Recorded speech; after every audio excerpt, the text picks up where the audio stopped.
बातमी आहे पावसासंदर्भातली। मुंबईसह उपनगरात पुढील 4 दिवस पावसाची शक्यता आहे। याशिवाय येत्या 24 तासात मराठवाडा आणि विदर्भात तुरळक ठिकाणी विजांच्या कडकडाटासह हलका ते मध्यम पाऊस पडण्याची शक्यता आहे। राज्यातील काही ठिकाणी तापमानाचा पारा 40च्या पुढे गेलाय, त्यामुळे नागरिकांना प्रचंड उकाड्याचा सामना करावा लागतोय। तर पहाटेपासून उकाड्याची जाणीव होत असल्याने मुंबईकर हैराण झालेले आहेत। दरम्यान पुढील 3-4 दिवस मुंबईसह उपनगरात ढगाळ वातावरण राहण्याचा अंदाज आहे। त्याचबरोबर आजपासून 4 दिवस हलक्या ते मध्यम स्वरूपाच्या पावसाची शक्यता आहे। महाराष्ट्रातील इतर जिल्ह्यांना देखील पावसाचा इशारा देण्यात आला आहे। कोणते जिल्हे आहेत पाहूयात। त्याआधी तुम्ही HPN मराठी न्यूज चॅनल पहिल्यांदाच पाहत असाल आणि अजूनही चॅनलला सबस्क्राइब केलं नसेल तर नक्की सबस्क्राइब करा आणि बेल आयकॉनवर क्लिक करून नोटिफिकेशन्स मिळवा, जेणेकरून आमचे अपडेट्स लवकरात लवकर तुमच्यापर्यंत पोहोचतील।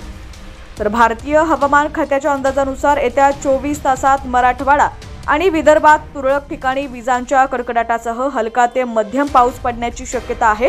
पुणे, रत्नागिरी, रायगड, कोकण, सोलापूर, सातारा, सांगली, कोल्हापूर जिल्ह्यात पावसाचा अंदाज आहे।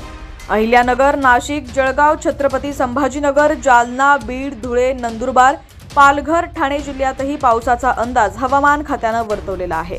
दरम्यान मान्सूनबाबत देखील एक महत्त्वाची अपडेट समोर आली आहे। पुढील 3 ते 4 दिवसात केरळमध्ये मान्सून दाखल होण्याचा अंदाज व्यक्त करण्यात येतोय।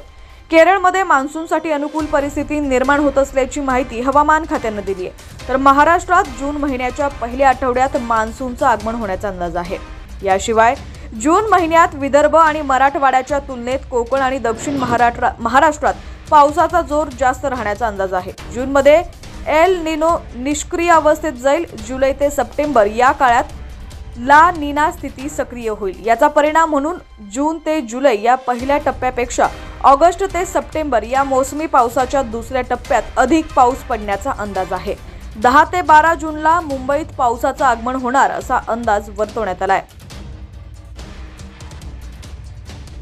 पावसाचे अपडेट्स पाहण्यासाठी HPN मराठी न्यूज चॅनलला सबस्क्राइब करा आणि बेल आयकॉनवर क्लिक करून नोटिफिकेशन्स मिळवा, जेणेकरून आमचे अपडेट्स लवकरात लवकर तुमच्यापर्यंत पोहोचतील।